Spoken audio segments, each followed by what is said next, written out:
Thanks for joining us for Beyond the Minute, where we take a deep dive into the weekly real estate numbers so you can better understand the current market and we can provide you the knowledge and insight you need to have the confidence to dominate this market and your next real estate transaction.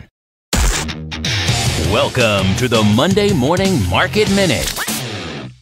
Single-family inventory from South San Francisco to Redwood City right now is 180. That's down from 204 of last week. And last year, this time, the number was 155. We had 10 homes come on the market. That's an extremely low number. That's the kind of number we see in the first week of the year. Last week, the number was 31. Last year at this time, 31. We also had 37 homes go into contract, which is a pretty healthy number on a holiday week. Condominiums right now, 79 condominiums on the market. That's down from 92 of last week. We had 5 condominiums come on the market. Again, extremely low number, holiday week. And we had 11 condominiums go into contract. That's not as healthy as last week's 18, but hey, not too bad of a number. So total from South San Francisco to Redwood City, single family homes and condominiums inventory is 259. And now, your hosts, with over 60 years of local Bay Area experience and hundreds of millions of dollars of closed real estate transactions, Timothy and Dan Gilmartin.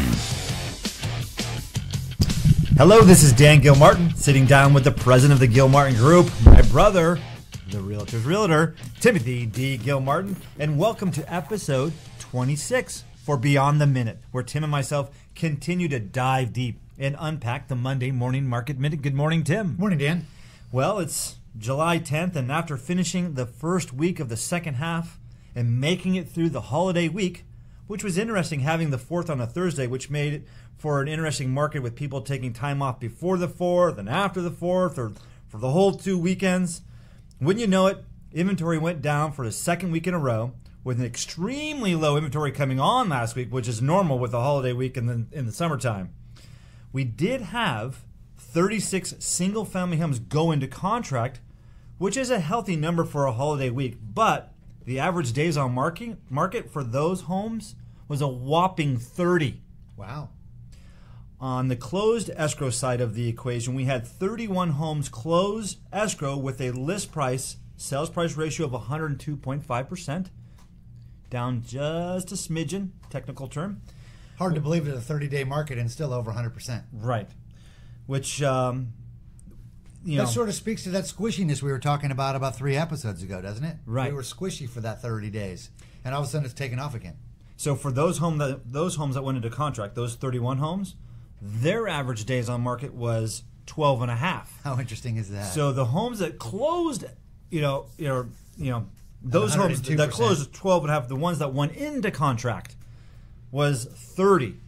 So when I look at the homes that went into contract, there were some big anomalies in those numbers. So you're saying the new pendings are 30 and the closings were 12. I thought you said the opposite of that. Sorry about that. That's kind of why I want to make sure I reiterated and made that very clear. Gotcha.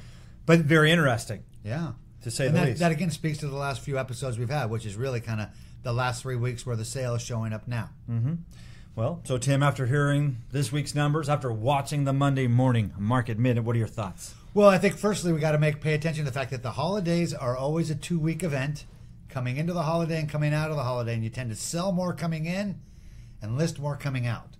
So I think next Monday's Market Minute will be an answer to where we stand as it relates to the holiday and then July and the finish off of the year. But we've been busy this last week. We actually got an offer on a property that we hope to be ratified on today that we've been working with for well beyond the 30 days on market conversation. We've had some illness and issues like that have caused this, but bottom line is the property hasn't been as exciting as we wanted to. It's on the coast, which is not as fast as here on the bay side. Mm-hmm.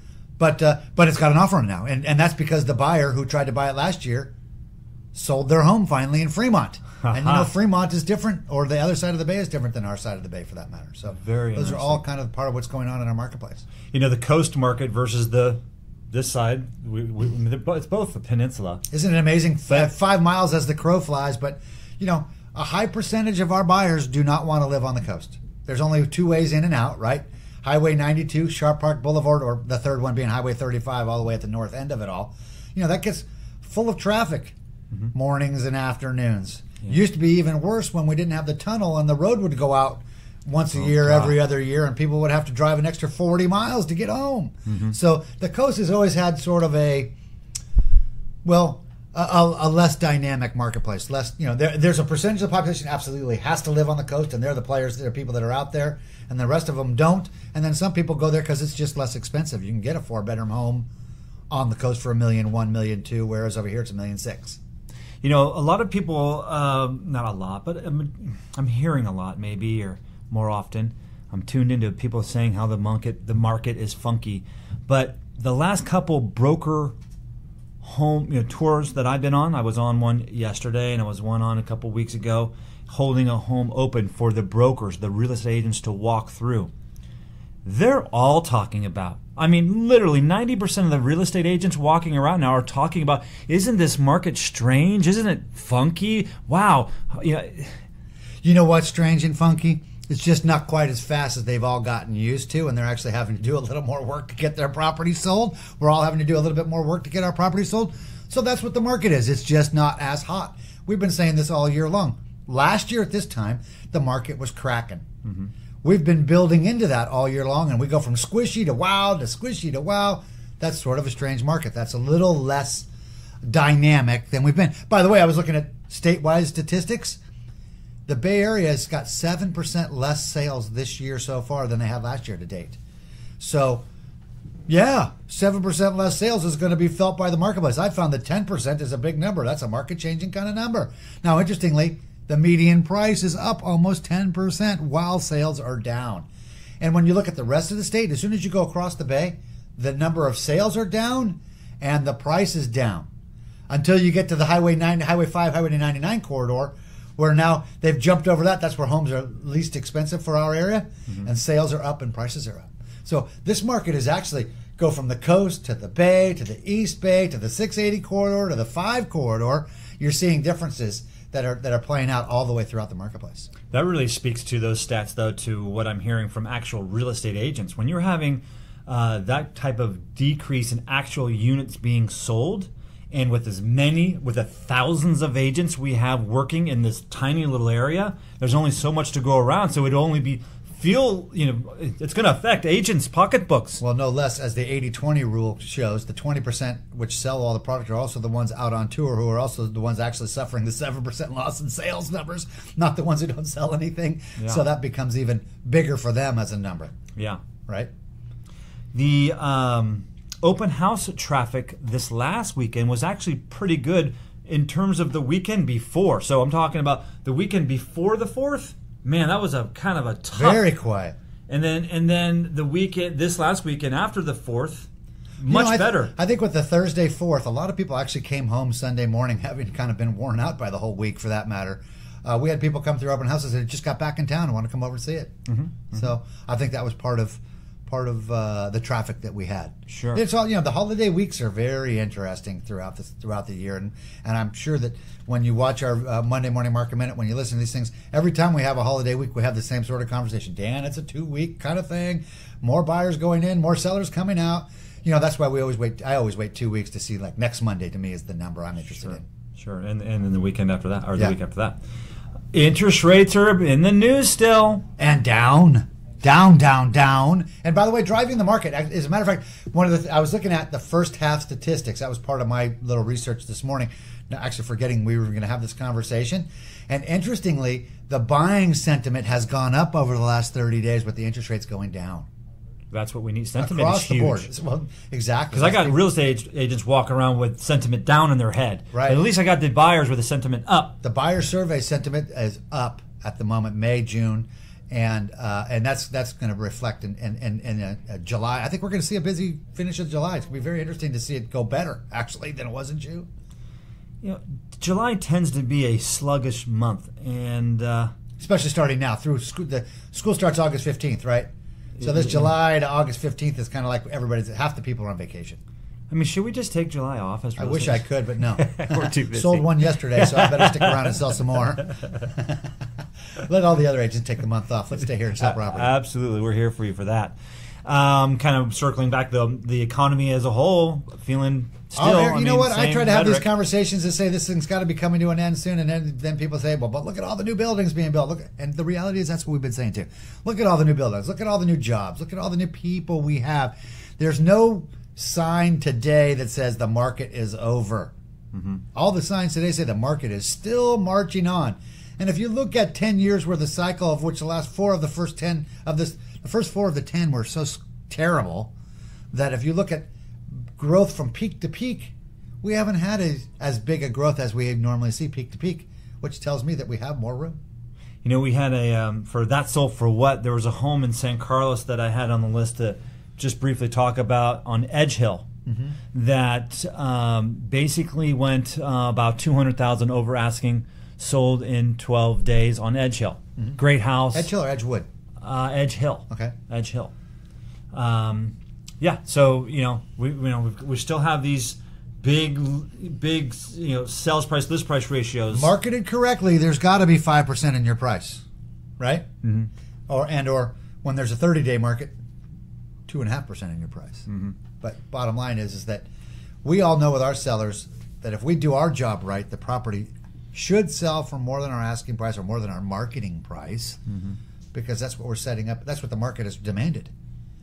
I had a conversation at the club last week, and an individual who's going to be selling his home here, and he really appreciates and listens to Beyond the Minute, and we were talking about his list price, and he was telling me about a home that sold in the neighborhood. There's only been one, and I just wanted to tell him that don't use that price as your starting price. And of course, like most of us, we don't have to sell. And I'm like, and don't use your I don't have to sell. So let's just list. It's okay if it does. Don't use that type of thinking in your marketing price. Well, let's be real. Selling your home is disruptive, so anybody who doesn't have to sell shouldn't be selling, right? So when you tell me that, that's just a negotiating tool to say, I don't want to get beat up on the price. I totally agree. Our job is to get you the most we can, so we're all for that. And what you're trying to tell them is, hey, I get all those sentiments. That's kind of your mind saying, I want to get as much as I can for the property. Let me show you how to get as much as you can for the property, which is a marketing price that generates more than one offer. Right. And if you have only one comparable or some comparables, and they did, let's say if they did well, so they started at a market price and actually went over.